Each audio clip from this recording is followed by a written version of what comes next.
Bien-aimés dans le Seigneur, bien-aimés qui ne sont pas encore dans le Seigneur, et toute personne qui aura l'opportunité d'écouter ce partage, bonjour et soyez les bienvenus.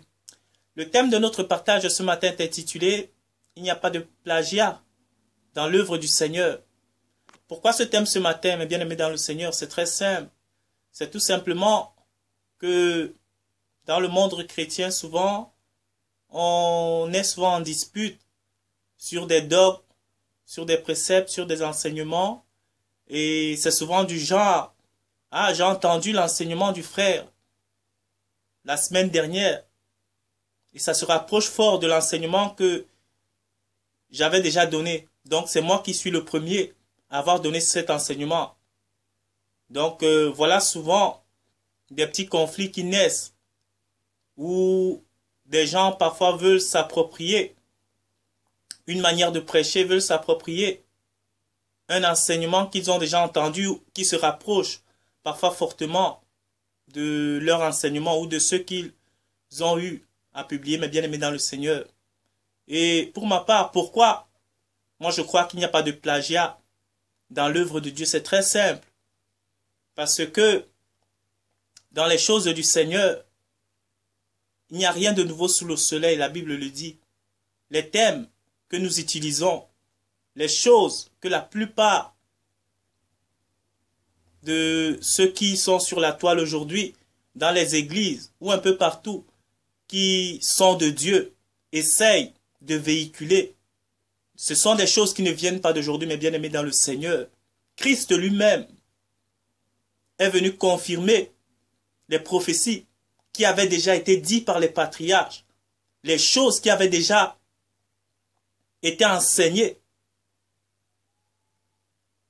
par les patriarches de l'Ancien Testament. Christ est venu les confirmer, mes bien-aimés dans le Seigneur. Donc peu importe le thème que nous pouvons choisir d'aborder, peu importe les mots que nous pouvons utiliser, les gens, mes bien-aimés dans le Seigneur, avant nous, les ont déjà employés. Et dans l'œuvre de Dieu, il y a des thèmes qui sont récurrents, qu'on ne peut pas s'empêcher. Tout le monde passe par là, pour la plupart, mes bien-aimés dans le Seigneur. La foi, l'amour de Dieu, la grâce, l'enfer, la vie, la mort, Christ, le pardon. Il y a des millions de thèmes qu'on peut développer dans l'enseignement de la parole de Dieu, mes bien-aimés dans le Seigneur. Et ce n'est pas parce que un frère a parlé ou a prêché sur un même thème et que ça se rapprochait de ce que tu as déjà dit. Ça ne doit même pas être un fait parmi nous les enfants de Dieu de vouloir s'approprier, parce que la Bible dit que toute la gloire doit venir à Christ, mes bien-aimés dans le Seigneur. Nous ne sommes pas dans un concours de popularisme ou de végétariat, mes bien-aimés dans le Seigneur. Nous sommes juste des serviteurs humbles et inutiles que Dieu utilise pour pouvoir gagner des âmes, pour pouvoir faire connaître sa parole, pour que les gens puissent venir à lui, mes bien-aimés dans le Seigneur. Nous ne devons pas oublier cet aspect, ce paramètre des choses. C'est la chose la plus importante, mes bien-aimés dans le Seigneur. Il n'y a pas de plagiat. Parce que même si un frère a utilisé le même thème que toi, il n'a sûrement pas prêché exactement la même chose, parce que ce n'est même pas possible. Même si on remet un enseignement entier à une personne, ne le fait écouter. Un enseignement, parce que si ça dure longtemps, on peut dire que l'enseignement a duré trop longtemps, c'est pourquoi la personne a oublié.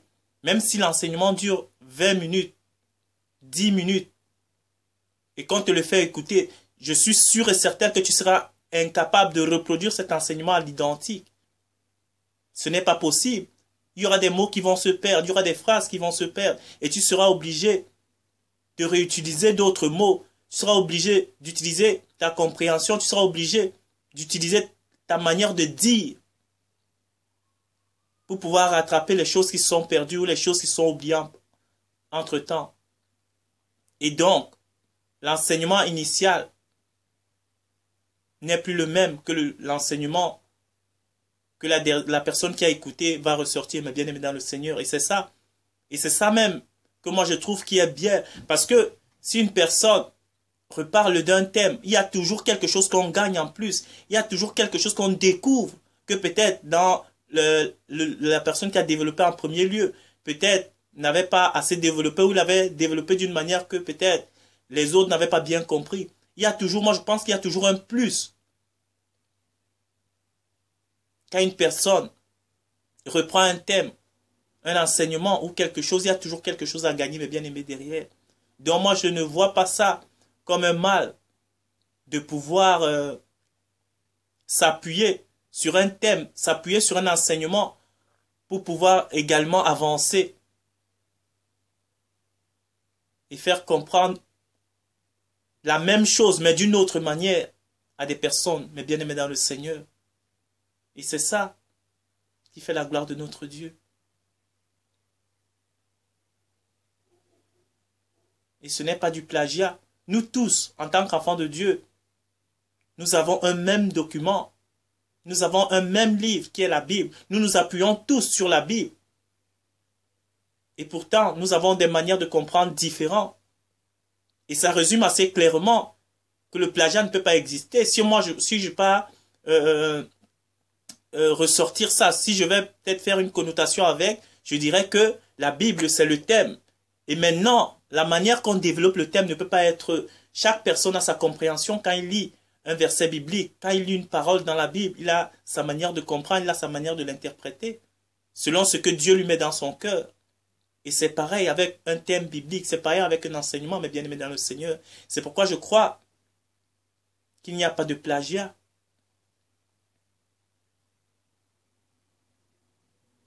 Et que nous devons même encourager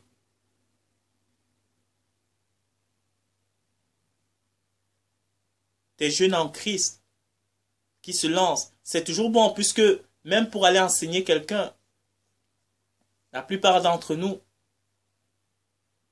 nous avons écouté avant de nous lancer, mais bien aimés dans le Seigneur. Et après, Dieu commence à forger des choses en nous. Dieu commence à révéler des choses en nous. Dieu commence à nous donner des facilités, de pouvoir nous exprimer d'une autre manière. Mais au tout début, nous ne devons pas, peut-être pour un frère qui se lance, à nouveau, pour enseigner ou pour exhorter, nous ne devons pas le décourager, peut-être parce qu'il a enseigné un enseignement qu'il avait déjà écouté quelque part. Et si on réécoute même l'enseignement de ce nouveau frère, on va se rendre compte qu'il ne peut pas l'enseigner à l'identique ce qu'il a écouté. Il va rajouter ses propres mots, il va rajouter sa propre manière de les dire. Et ça va changer la donne. Et il y aura un plus, je le crois, qui sera bénéfique pour celui qui va écouter mes bien-aimés dans le Seigneur. Donc voilà un petit peu. Le plagiat dans le Seigneur, n'oublions pas. Nous ne servons pas Dieu pour nous-mêmes. À lui seul doit revenir la gloire. À lui seul doit revenir l'honneur. À lui seul doit revenir la puissance. Nous devons éloigner de nous les pensées du genre.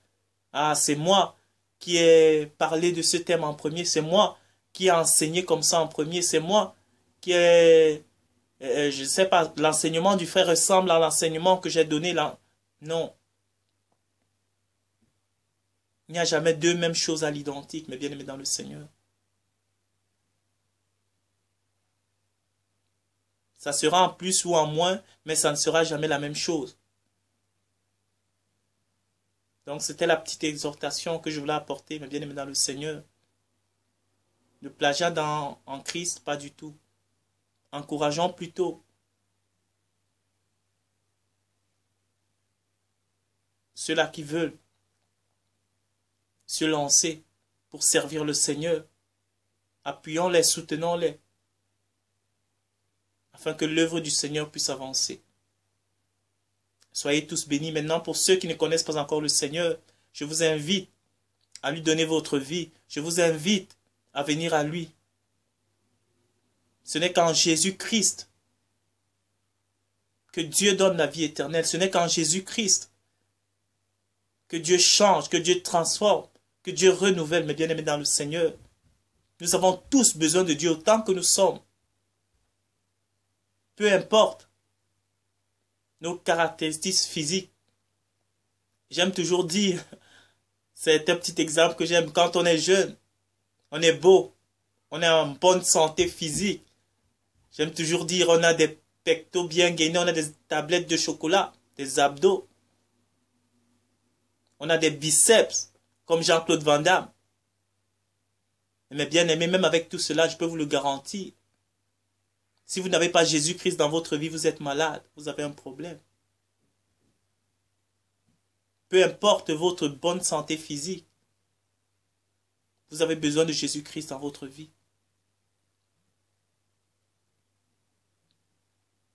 Parce que la nature du péché est en l'homme. Dieu a condamné cette chair dans le péché, afin que tout le monde puisse trouver le salut quand Jésus-Christ, mes bien-aimés dans le Seigneur. Autant que vous êtes, grand, petit, vous avez besoin de Jésus-Christ dans votre vie. Et il vous aime. Il est dans son projet. Que Satan ne puisse pas vous gagner à lui. Parce qu'il y a deux combats sur cette terre, mes bien-aimés dans le Seigneur. Il y a deux entités qui se battent pour le gain de votre âme. Parce que ce corps mourra certainement. Mais notre esprit vivra éternellement. Mais il vivra où? C'est ça le dilemme.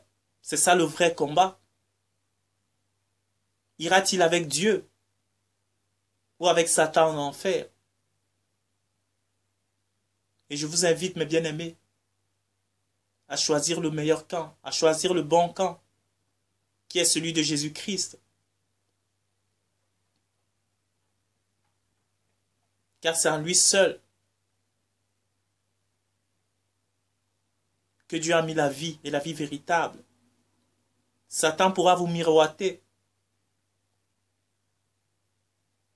tous les plaisirs de ce monde. Il pourra vous miroiter toutes les richesses de ce monde.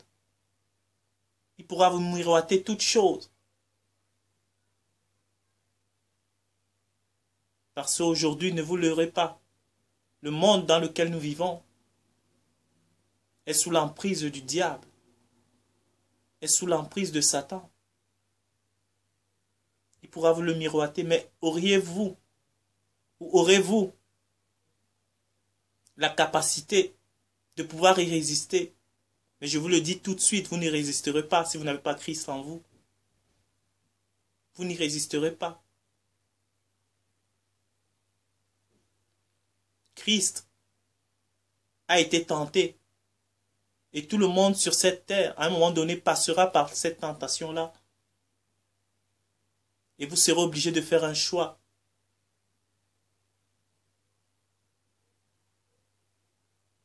Est-ce que vous ferez le bon choix à ce moment? C'est ça le problème crucial. Parce que la Bible dit que sert-il à un homme de gagner le monde entier s'il perd son âme? Les richesses d'aujourd'hui, si tu les veux, le diable pourra te les donner, mais à quel prix?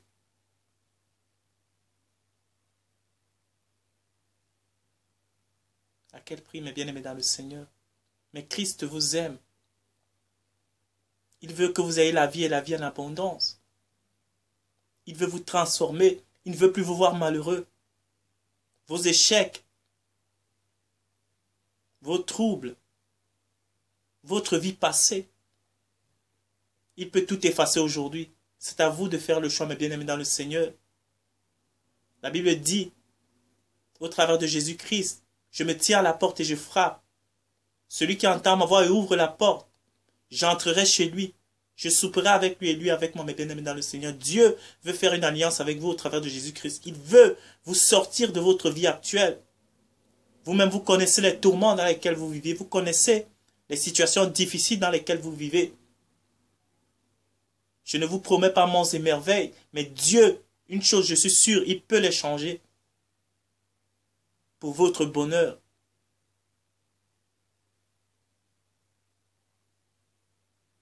Je ne vous dis pas que vous deviendrez Bill Gates ou le roi des Belges.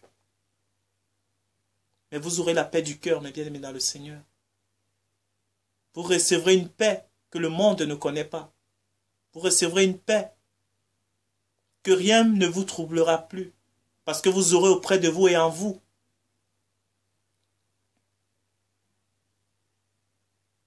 Jésus-Christ, qui vous soulagera en tout moment, mes bien-aimés dans le Seigneur. Venez à lui aujourd'hui.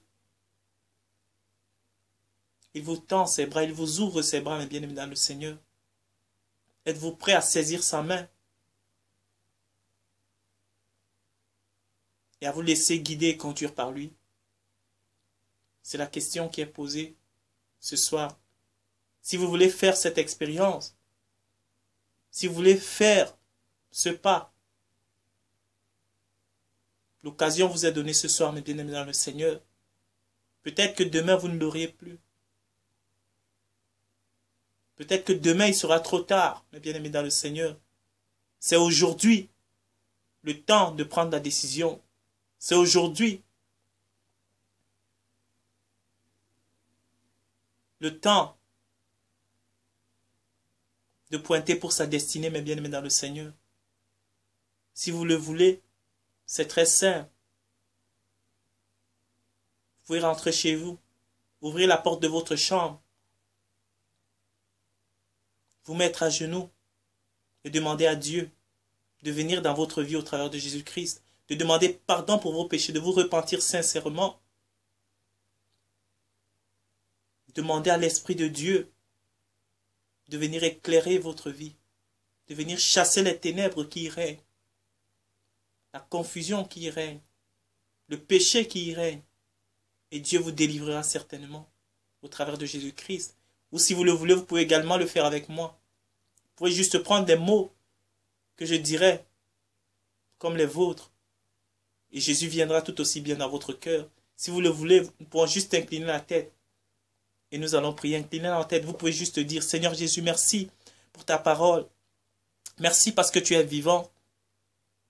Béni sois-tu. Parce que tu me donnes l'opportunité de faire un choix pour ma destinée finale aujourd'hui, Seigneur. Peut-être j'y avais pensé longtemps, mais de manière lente, de manière molle. Je n'y prêtais pas vraiment attention.